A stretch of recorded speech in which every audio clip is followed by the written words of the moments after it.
Muy bien, vamos a predicar este sermón de las 7 palabras que se acostumbra a predicar el Viernes Santo. Y lo he titulado 7 preguntas a las 7 palabras de Jesús.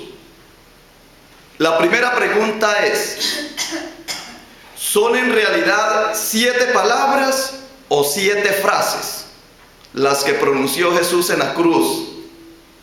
Y cuando leemos los textos bíblicos nos damos cuenta que no fueron 7 palabras, que fueron 7 frases. La primera frase que pronunció Jesús fue: Padre, perdónalos porque no saben lo que hacen. La segunda: en verdad te digo, hoy estarás conmigo en el paraíso. La tercera: mujer, aquí tienes a tu hijo, aquí tienes a tu madre. La cuarta: Dios mío, ¿por qué me has abandonado? La quinta: tengo sed. La sexta palabra: todo se ha cumplido. Y la séptima palabra que registran los evangelios es: Padre, en tus manos encomiendo mi espíritu. Fueron 7 frases las que Jesús pronunció cuando ya estaba en el patíbulo, cuando estaba en la cruz. Durante 3 años predicó por todos los lugares, sanó, anunció el reino de Dios, las buenas noticias, muchos señales y prodigios hizo. Pero en el último momento pronunció estas 7 palabras que en la Semana Santa, acostumbrada por la iglesia, se recuerdan estas 7 palabras. Entonces, ¿son en realidad 7 palabras o 7 frases? La primera pregunta: son 7 frases las que pronunció Jesús. Segunda pregunta: ¿qué fue lo último que dijo Jesús al momento de morir? Y aquí hay varias versiones. Si nos vamos al Evangelio de Juan, en el capítulo 19:30, dice que entonces Jesús, cuando hubo tomado el vinagre, dijo: consumado es. Inclinando la cabeza, entregó el espíritu. Según la versión de Juan, es que Jesús dijo: consumado es, todo está consumado, la deuda está pagada. ¿Cuál era la deuda? La que nosotros debíamos, porque estábamos llenos de pecado y teníamos que pagarlo. Dice que a precio de sangre, y Jesús lo paga y nos da el recibo. Dicen que en griego la palabra es tetelestai, consumado es, todo está pagado, está pagada la deuda. Y los que creemos en Cristo como nuestro Señor, como nuestro Salvador, significa que la deuda está pagada. Ese es el sello que tenemos, ese es el recibo. Esa fue la última frase. Pero según Mateo, en el capítulo 25, versículo 50, dice que entonces Jesús, clamando otra vez en gran voz, exhaló el espíritu. ¿Y qué fue lo que clamó en gran voz? Padre, en tus manos encomiendo mi espíritu. Según la versión de Mateo, ya no es todo está consumado, sino Padre, en tus manos encomiendo mi espíritu. Y exhaló, es decir, entregó el espíritu con esa última frase. En otro evangelio, Marcos, en el capítulo 15:37, dice que Jesús, dando un fuerte grito, expiró. ¿Cuál fue el grito? No se sabe, pero Marcos lo señala como que él gritó, hizo un clamor y expiró. Y en Lucas, en el capítulo 23, versículo 46, dice: y Jesús, clamando a gran voz, dijo: Padre, en tus manos encomiendo mi espíritu. Y habiendo dicho esto, expiró. Luego Mateo y Lucas más o menos se conforman con la misma palabra. Entonces, Lucas y Mateo dicen que la última palabra que dijo Jesús fue: Padre, en tus manos encomiendo mi espíritu. Y Juan dice: todo está consumado. Esa es la segunda pregunta que le hacemos a las 7 palabras de Jesús. La tercera pregunta: ¿desde cuándo se empezó a predicar el sermón de las 7 palabras en la iglesia? Y se dice que fue un miembro de la Compañía de Jesús, de los jesuitas, llamado Alonso María, quien en la época colonial del siglo XVII ejercía su ministerio en Lima, Perú. Allí tuvo la feliz idea de recoger 7 palabras o frases tomadas de la última y dolorosa expresión del Nazareno al ser sacrificado, y las ordenó para dicha homilía. Y de ahí se vino predicando, o sea, desde el siglo XVII se viene predicando el sermón de las 7 palabras. Cuarta pregunta: en conjunto, ¿qué destacan las frases de Jesús? ¿Cuál es el contenido de estas 7 frases? Y miramos, analizándolas, vemos que las 3 primeras frases, aún en su agonía, Jesús interviene por los demás. Las 3 primeras frases, Jesús está crucificado, está allí, ensangrentado, sufriendo, clavado en la cruz. Y sin embargo Jesús está pidiendo por nosotros, porque dice: Padre, perdónalos porque no saben lo que hacen. En verdad te digo, hoy estarás conmigo en el paraíso, le dice a la persona que está a su lado. Y luego se acuerda que ve al discípulo y a su madre y dice: mujer, ahí tienes a tu hijo, hijo, ahí tienes a tu madre. Las 3 primeras frases las dirige al pueblo. Las 2 siguientes pide para sí mismo. La cuarta y la quinta dice: Dios mío, ¿por qué me has abandonado? Y tengo sed. Jesús en estas 2 frases clama para él. Y las 2 últimas frases, en la sexta, esta frase de fatalidad, resignación, satisfacción o conclusión, no sabemos. Pero en la sexta dice: todo se ha cumplido. Y en la 7 es una frase en la cual sufre Jesús la muerte física, pero vuelve a la vida en el espíritu, porque dice: Padre, en tus manos encomiendo mi espíritu. Su cuerpo muere, pero su espíritu es elevado al Padre. ¿Qué es lo que destaca en la frase de Jesús? La frase de Jesús destaca que Él pide por nosotros, pide por sí mismo, y hay un acto de Él, de que todo está cumplido y que su espíritu sube al cielo. Quinta pregunta: ¿cuál es el mensaje central de las 7 frases de Jesús en la cruz? El mensaje central de estas 7 frases es el reino de Dios. El tema central de la Biblia es el reino de Dios. Ese es el hilo conductor. Jesús vino a instituir el reino de los cielos.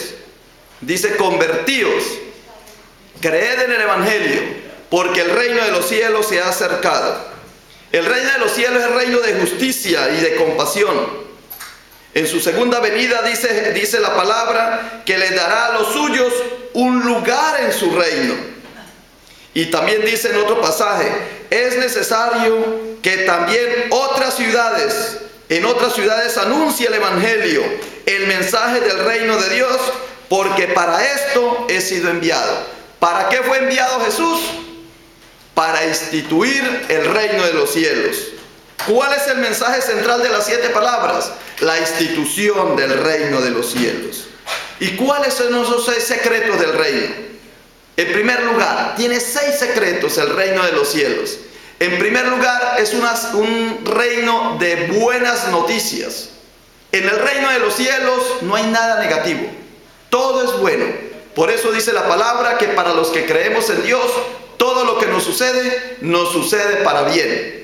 Significa, eso se llama querigma, es decir, en la buena noticia de que Jesús ha llegado a la tierra y que nosotros vamos a tener vida en Él, o tenemos vida en Él cuando creemos. Ese es el primer secreto. En Jesús, en la iglesia, las noticias son buenas. Vemos el vaso medio lleno, no medio vacío. Segundo, el reino de los cielos se identifica porque se aprende y se enseña. Por eso Él dice: ustedes me llaman maestro, y bien lo dicen, porque soy su maestro. Él mismo se da el título de maestro. Y los que lo siguen son discípulos. Él enseña y nosotros aprendemos. Y en la iglesia está llamada a un discipulado. La iglesia metodista dice, la misión de la iglesia metodista es hacer discípulos de Jesucristo.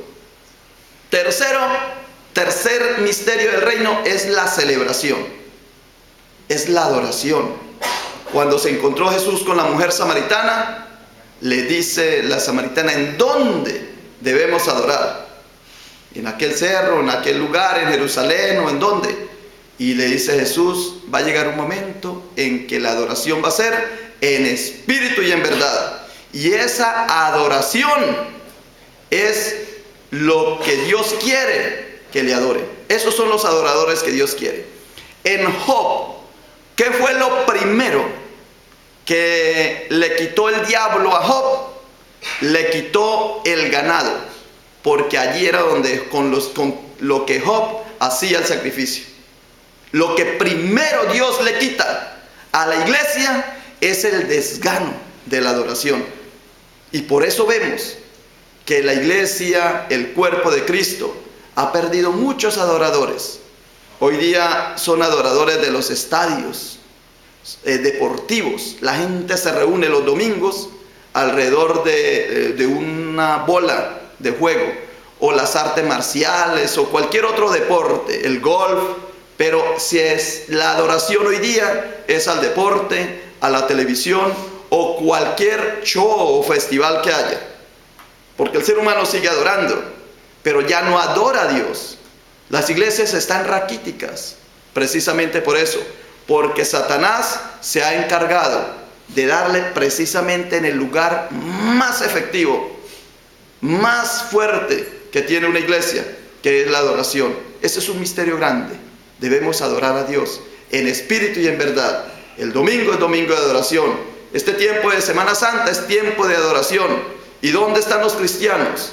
¿Dónde se encuentran adorando? ¿A quién están adorando los cristianos en el día de hoy? Pero el Señor dice que viene a darle a cada uno según sus obras, su merecido, yo podría decir. El cuarto misterio del reino de los cielos son los carismas. Dice que Dios le dio a cada uno, el Espíritu Santo, dio a cada uno los carismas, de acuerdo como Él quiso. Luego uno tiene el don de lengua, el don de sanación, el don de sabiduría, el don de inteligencia. Son dones que cada uno de nosotros tenemos. Y por eso nosotros tenemos que evaluarnos. ¿Cuál sería el don? ¿Cuál es el don que Dios me ha dado? ¿Cuál es el carisma que Dios me ha dado? Y Dios además da talentos. Dice que a uno le dio 5 talentos, al otro le dio 2 y al otro le dio 1 talento. Y luego vino a pedirle cuentas. Y el que le había dado 5 talentos, los había multiplicado y le había dado otros 5 talentos. Y le dijo, bienvenido, pasa a la mesa de tu Señor. Y el que le había dado 2 también los había multiplicado. Y al que le dio 1 sintió temor y lo había enterrado, lo guardó. Y ahí viene la recriminación que le hace el Señor y le dice, obrero, miembro, discípulo, haragán, no fuiste capaz con lo poco, mucho menos te voy a dar lo más. Y fue duramente recriminado. Eso nos puede pasar a nosotros. En la vida existen 3 clases de personas. Unos que nacen, saben que tienen talentos, nacen con talentos y sin embargo los entierran, no hacen nada con ellos. Otros ni siquiera se dieron cuenta que nacieron con talentos, pero otros juegan los talentos. Pero hay personas que desarrollan esos talentos, esas cualidades, esas virtudes, las van convirtiendo en frutos. Dice que el Señor quiere que fructifiquemos y que demos frutos, más frutos y muchos frutos. Y dice que cuando esos frutos, cuando el árbol o cuando nosotros le demos esos frutos, viene y nos poda, nos quita cositas que nos dificultan que produzcamos. Así es que ese es el cuarto. El quinto es el servicio, es la diaconía. Ese es el quinto misterio en el reino de Dios. ¿A qué hemos venido? A servir. Dice, yo, siendo maestro y siendo Señor, le he lavado los pies a ustedes.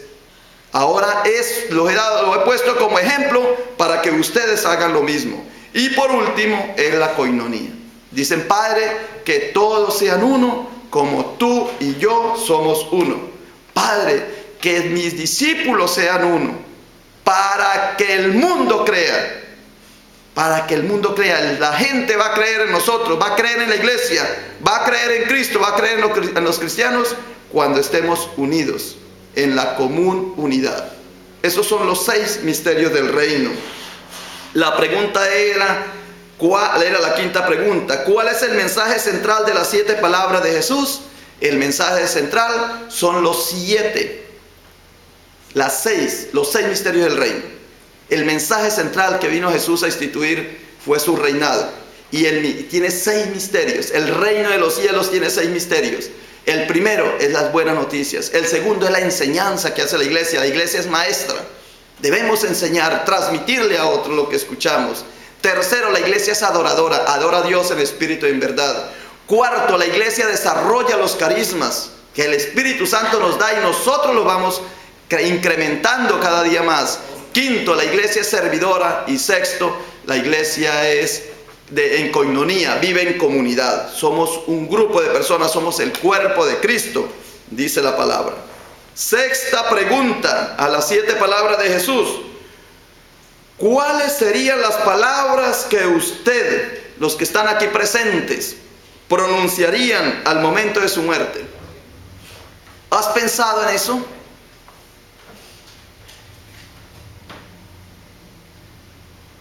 ¿Cuál frase pronunciaría? Jesús pronunció 7 frases. ¿Cuál de esas frases les gustaría a ti pronunciarles? ¿O tienes una? ¿O no vas a decir nada, te vas a quedar mudo en el momento de morir? Dicen que Juan Wesley, la última palabra que pronunció fue: lo mejor de todo es que Dios está con nosotros.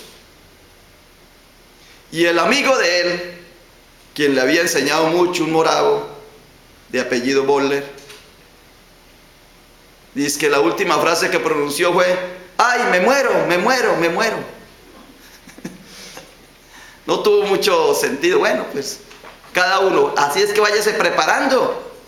¿Cuál es la frase que le gustaría pronunciar? ¿Te gustaría pronunciar a ti? Padre, perdónalos porque no saben lo que hacen. Eso yo creo que lo pronunciaría un pastor, ¿no? Después que se esté muriendo: Padre, perdónalos porque mis miembros no supieron lo que hicieron. O dirán: en verdad te digo, hoy estarás conmigo en el paraíso. Esa sería una bonita frase. Decir: bueno, me los llevo a todos, vamos al paraíso. Yo creo que eso es cuando uno va en un avión y entonces el avión empieza a fallar y entonces el piloto le dice: bueno, pasajeros, hoy estarás conmigo en el paraíso. Esa puede ser. Tercero, mujeres, he ahí a tu hijo, hijo, he ahí a tu madre. Esa es otra frase. Tengo sed. La mayoría de los muertos que yo en mi experiencia ministerial conozco se mueren con sed y tienen un ceseo. Entonces esa es muy práctica.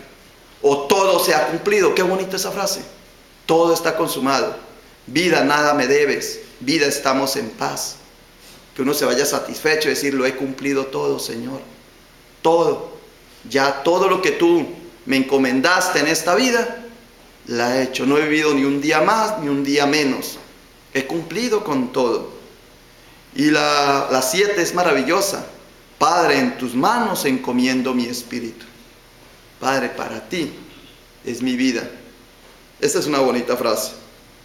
¿Cuáles serían las palabras que tú pronunciarías al momento de tu muerte?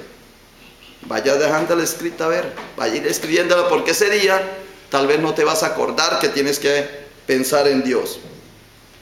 Y por último, las 7 preguntas a las 7 palabras de Jesús. La séptima: ¿cómo ser un buen cristiano hoy? Es una pregunta que nos llega a nosotros. ¿cómo podemos ser buenos cristianos en el día de hoy? ¿Será más difícil ser cristiano que en la época de Jesús? Cuando hubo persecución, cuando dice que los discípulos fueron dispersos, los discípulos de Jesús, y se fueron cada una de las personas se fueron a la diáspora, y donde iban enseñando el mensaje de Jesús. ¿Cómo ser un buen cristiano hoy? Sería que hace 2 siglos, cuando fue fundada la iglesia metodista, en 1738, de ahí en adelante, sería que fue más fácil en esa época, más difícil. O sería más fácil hace 135 años cuando se fundó esta iglesia, el Príncipe de Paz, aquí en San Felipe del Río. ¿Cómo lo harían? ¿Sería fácil o sería difícil? ¿O sería más fácil en el año 2000 y estamos en el 2014? ¿Cuándo sería más fácil evangelizar? ¿Cuándo sería más fácil ser cristiano? ¿Cómo ser un buen cristiano hoy? Y es un llamado que el Señor nos hace. ¿Eres tú un buen cristiano? ¿Tú te crees buena cristiana, buen cristiano? ¿O crees que debes hacerte esta pregunta? ¿Cómo puedo ser un cristiano hoy?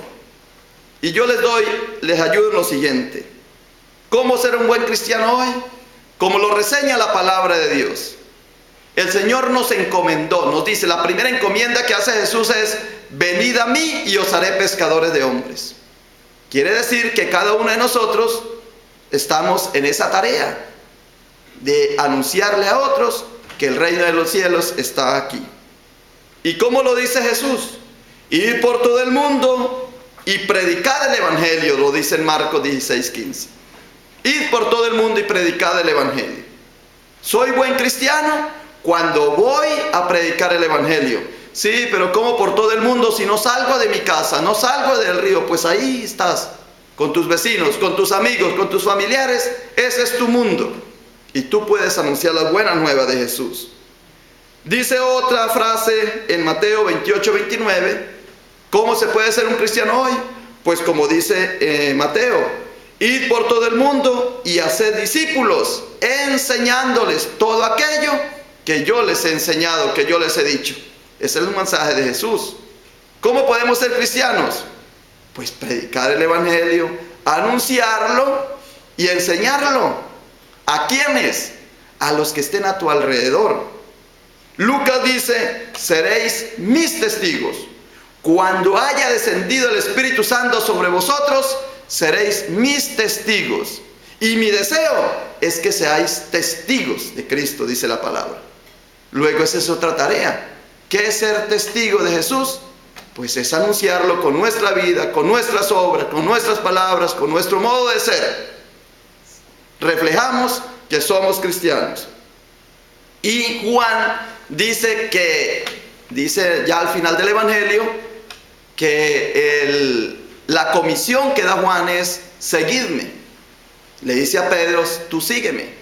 Y dice Pedro: ¿y aquel que viene qué? Entonces dice: no, pues a ti no te interesa ese otro. Tú sígueme. Entonces, ¿cuál es la tarea para ser hoy buenos cristianos? Seguir a Jesús, mirar a Cristo, ser discípulos de Él. Jesús es el camino, pues vamos caminando con Él. Jesús es la vida, vamos con Él. Jesús es la verdad, creamos en lo que Él nos dice. Entonces, ¿cómo ser un buen cristiano hoy?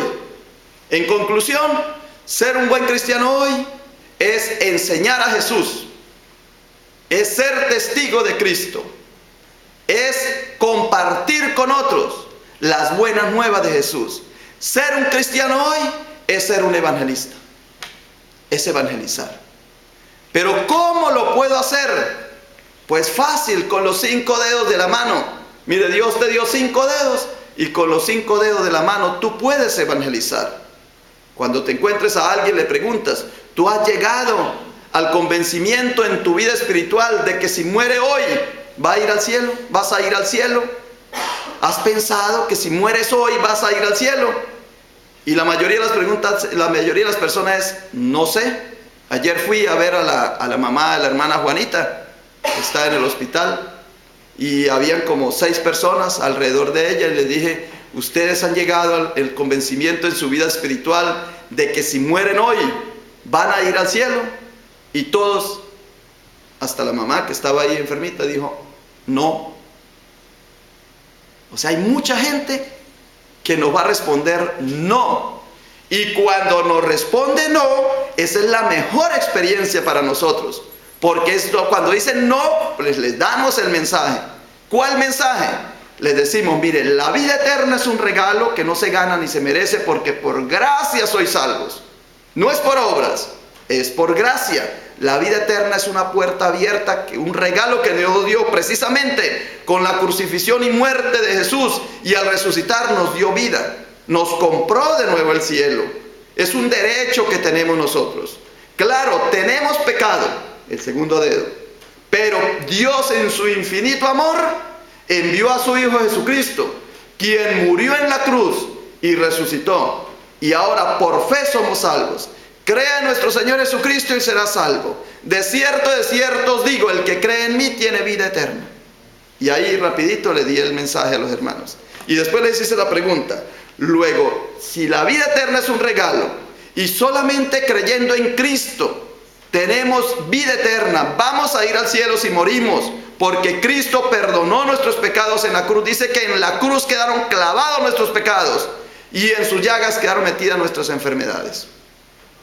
Por lo tanto, le dije, si la vida eterna es un regalo y creemos en Jesucristo, en la obra que Él hizo, ¿tú crees, has llegado al convencimiento en tu vida espiritual de que si mueres hoy vas a ir al cielo?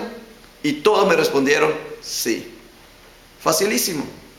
Porque cuando ya le dicen a uno que la vida eterna es un regalo, que es claro, somos pecadores, pero Dios es amor, es justo, nos tiene que castigar, pero envió a su Hijo Jesucristo y ahora por fe es que somos salvos. Como un granito de mostaza, la fe va creciendo, se va empoderando, va siendo grande, la vamos cultivando para que no perdamos esa esperanza de la vida eterna. ¿Cuáles son esas 7 preguntas? A las 7 palabras de Jesús las hemos predicado en el día de hoy. Yo le doy gracias al Señor por haberme dado la oportunidad de dar este mensaje a esta hora, y alabo y bendigo al Señor por la iglesia que hoy se ha congregado. Gracias te damos, Señor, en el nombre precioso de tu Hijo Jesucristo. Amén. Vamos ahora a cantar unos himnos para terminar.